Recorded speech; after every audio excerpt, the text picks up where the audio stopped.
بسم اللہ الرحمن الرحیم، السلام علیکم۔ آج میں آپ سے ایک بات شیئر کرنے جا رہا ہوں۔ میں نے سنی تو مجھے بڑا دکھ ہوا اس بات کے، اس لیے میں نے سوچا کہ شاید میں آپ تک یہ پیغام پہنچاؤں اور ہو سکتا ہے کہ ہم لوگ مل کے کسی کے کام آ سکتے ہوں۔ کچھ عرصہ پہلے ہمارے ایک دوست عمر ڈار سیالکوٹ میں، آپ یقیناً جانتے ہوں گے، ان کی سیالکوٹ جیل سے رہائی ہوئی، اور میں اور میرے کچھ دوست بزنس کمیونٹی کے ہم ان سے ملنے گئے، اور میں توقع یہ کر رہا تھا کہ ہم جائیں گے اور ڈار صاحب ہمیں بتائیں گے جی کہ جیل میں انہوں نے کیا کیا صحبتیں اور مصیبتوں کا سامنا کیا۔ لیکن کچھ عجیب واقعہ وہاں پہ ہوا، اور وہ یہ تھا کہ وہ تھوڑی دیر اٹھ کے بیٹھے، لیٹے ہوئے تھے، اٹھ کے بیٹھے، اور انہوں نے کہا یار کہ تم لوگ میرے بچپن کے دوست ہو، اللہ کے نوازے ہوئے لوگ ہو، بزنس کمیونٹی سے تم لوگوں کا تعلق ہے، تو میں چاہتا ہوں میں تم لوگوں سے ایک بات شیئر کروں اور ہم مل کے اس کے لیے کچھ کر سکیں۔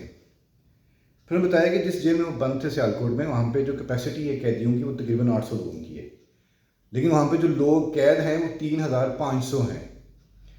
ایک تو ہماری سمجھ میں یہ نہیں آئی کہ جو سپرڈینٹ صاحب ہیں وہ کیسے ان کو مینیج کرتے ہوں گے۔ ظاہر بات ان کی بھی کچھ لمیٹیشنز ہیں، ان کے لیے کھانا ارینج کرنا، ان کا کھانا پینا سب کچھ، باقی ساری چیزیں جو ایک انسان جہاں پہ رہتا ہے اس کو ضروریات ہوتی ہیں اس کی۔ لیکن جو بڑی حیران کن بات انہوں نے بتائی وہ یہ تھی کہ انہوں نے کہا کہ میں کچھ لوگوں سے ملا ہوں، اور وہ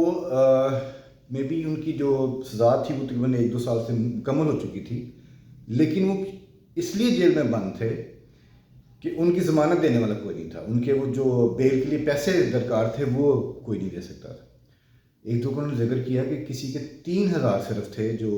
اس کے کیونکہ کوئی ارینج نہیں کر پایا تو بیچارہ ابھی تک جیل میں۔ تو ہمیں بڑی پریشانی ہوئی، ہم نے ایک دوسرے سے عہد کیا کہ انشاءاللہ ہم مل کے کچھ کریں گے۔ تو میں اصل میں یہ پیغام آپ لوگوں کے لیے اس لیے پہنچا رہا ہوں کہ مجھے لگتا ہے کہ بحیثیت پاکستانی اور بحیثیت انسان،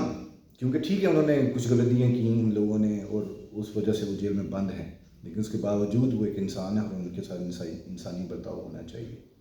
ان کے گھر والے ہیں، ان کے بچے ہیں، ان کے بیوی بچے، ان کے والدین ہیں، پتہ نہیں ان کا گھر کیسے چلتا ہوگا۔ تو میں درخواست یہ کرنا چاہ رہا تھا، میری اپیل یہ اپنے تمام ایسے دوستوں سے جس کو اللہ تعالیٰ نے نوازا ہوا ہے کہ وہ اپنے قریبی جیلوں کا وزٹ کریں اور وہاں کے سپرڈینٹ صاحب سے یہ درخواست کریں کہ وہ آپ کو ایسی لسٹ دیں جو لوگ اس میں قید ہیں اور جن کی چند ہزار روپوں کی وجہ سے ان کی بیل نہیں ہو پا رہی۔ آپ ان میں سے جتنے لوگوں کی بیل کروا سکتے ہوں وہ آپ ان سے وہ پیسے ادا کر کے ان کی بیل کروائیں۔ یقین جانیے کہ یہ آپ اتنا بڑا کام کریں گے کہ ایسے قیدیوں کو جو بیچارے پتہ نہیں کسی غلطی سے یا کسی وجہ سے بھی قید ہیں، اور پتہ ہے ہمارے جو سسٹم ہے پورا اس میں لوگ اکثر زیادتی کا نشانہ بنتے ہیں، اور کوئی اپنی دشمنی کی وجہ سے کسی وجہ سے کسی کو اندر کروا دیتا ہے۔ تو آپ بہت سے گھروں کو بچا سکیں گے، بہت سے بے گناہوں کو جیل سے نکال سکیں گے۔ تو یہ ضرور کیجئے، اور اپنے